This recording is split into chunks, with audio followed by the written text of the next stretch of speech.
Сәлем. Біз өткендегі видео түсіреміз. Мынандай. Өткендегі видеода мынандай. Сосын көрейік.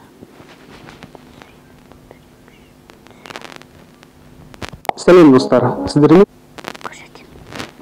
Бірге мен Нурик. Бүгін мен сіздерге Бивен фильмін толықтай қысқаша айтып беретін боламын. Достар, видеоны көрмес бұрын дәл қазір лайк басып тіркелуді ұмытпаңыз. Және де дәл қазір паузаға басып комментке топ 3 ең қатты ұнайтын фильмдеріңізбен бөлісе кетіңіз. Мұртты Уоллес және оның томпақ досы Тедди телевизорда подкаст жүргізеді. Олар мұнда интернетте болып жатқан түрлі күлкілі оқиғалар туралы ойларымен бөлісіп әзілдейді. Бір күні Тедди Уоллеске тіркелушіден келген бір видеоны көрсетеді. Видеода бір жігіт катанамен ойнап жүріп байқаусызда аяғын кесіп алады. Видеоны көре салып Уоллеске керемет бір идея келеді. Ол контент үшін әлгі балаға барып интервью алғысы келеді. Әлгі аяқсыз қалған самурай Канада елінде тұрады екен. Мұртты жігіт билетке $500 құртып Канадаға ұшады. Уоллеспен бірге қызы Элисон да барғысы келеді, бірақ та мұртты жігітке одан еш пайда жоқ. Тедди де бірге барайын десе ұшақтан қорқады екен. Олайша Уоллес досы мен қызын жерге тастап, жалғыз өзі жолға шығады. Канадаға ұшып келсе, әлгі самурай қайтыс болып кеткен екен. Уоллестің настроениесі түсіп кетті.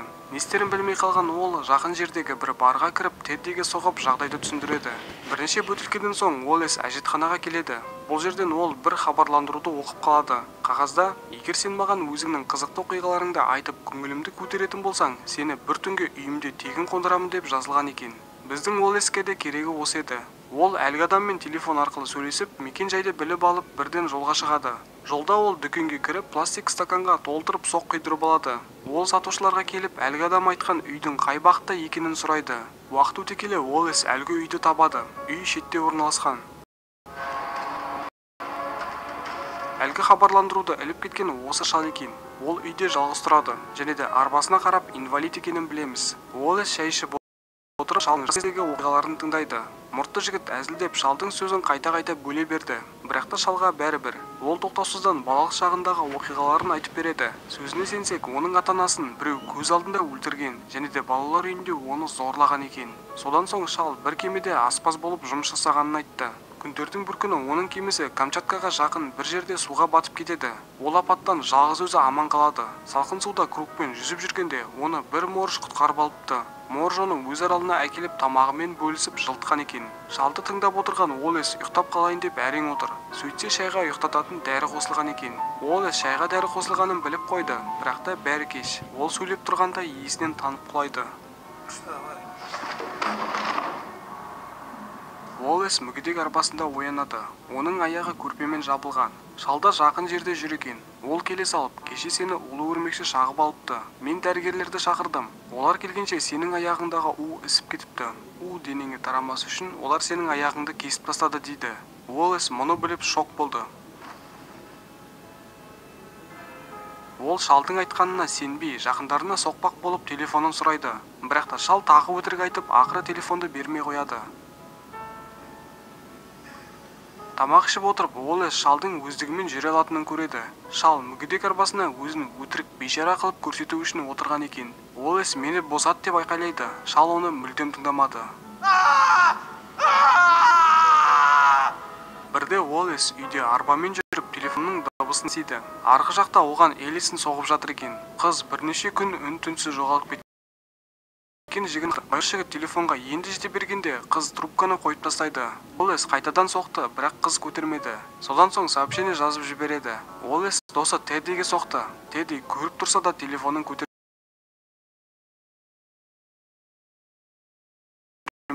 Сообщениеде: "Элис, мен бір психиатр үйін ұстап отыр. Ол менің аяғымды кесіп тастады. Құтқарыңдар" деп жазылған екен. Уоллес телефонмен көмек іздеп отырғанда шал келіп оны морждың сүйегімен басынан ұрып құлатады. Уоллес тағы да есінен танып қалады. Уоллес есін жиып, екінші аяғының да жоқ екенін көреді.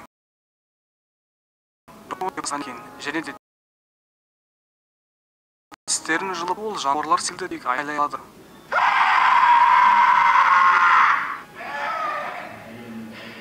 Психопат доктор оны біртіндеп моржға айналдыра бастайды. Уоллес осындай күйге жетті. Доктор Уоллестен теңізде құтқарып қалған әлгі моржды жасап шығарғысы келген екен.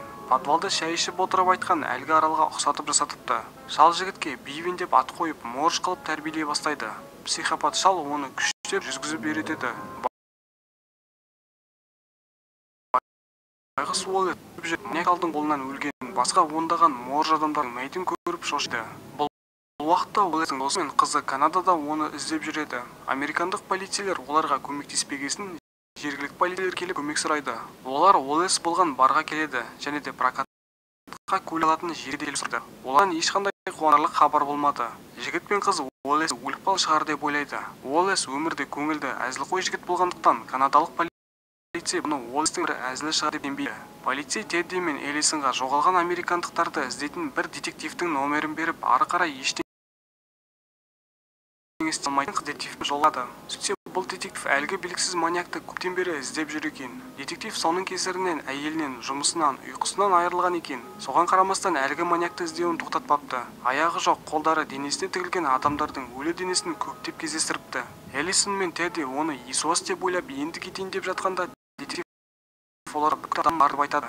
Детектив Уоллестің үлкен стаканмен сок ішкенді ұнататынын біліп, осы дүкенге келеді. Дүкендегі кассиршалар мұртты жігітті есте сақтап қалыпты. Мистер Усач? Жолда келе жатып, олар Уоллестің суға батып кеткен көлігін көреді. Детектив күдікті адамның маньяк екенінен толықтай көзі жеткесін екеуіне қару беріп псих шалдың үйіне келеді. Бұл кезде шал Бивенмен бірге подвалда еді. Осы кезде шал Бивенге теңізде құтқарып қалған морж туралы айтады. Ол әлгі құтқарушы моржды қарны ашып жеп екен. Жеп отырып, оны құтқарушылар кемемен келіп алып кетіпті. Шал осы істегені үшін өкінеді екен. Аздан соң Иисус шал морждың костюмін киіп, билеті шалдан жеңілгендер екен. Олар төменде төбелесіп жатқанда, жоғарыда жүргендер олардың айқайлаған дауыстарын естиді. Олар подвалға түссе, Уоллест психопат шалды өлтіріп жатыр екен.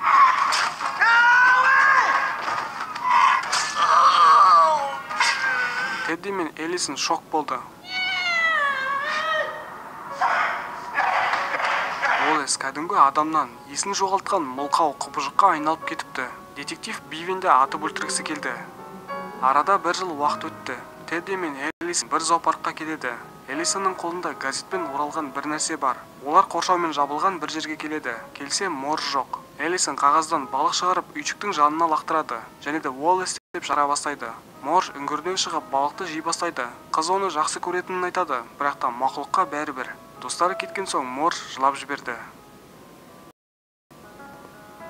Осылайша фильм аяқталды. Егер де ұнаса лайк басып, комментке кино туралы ойыңызды жазып кетіңіз. Арнадан шығатын келесі видеоларды жіберіп алмас үшін тіркеліп қоңыраушаны басып қойыңыз. Сіздермен бірге болған мен Нурик. Келесі кездесіп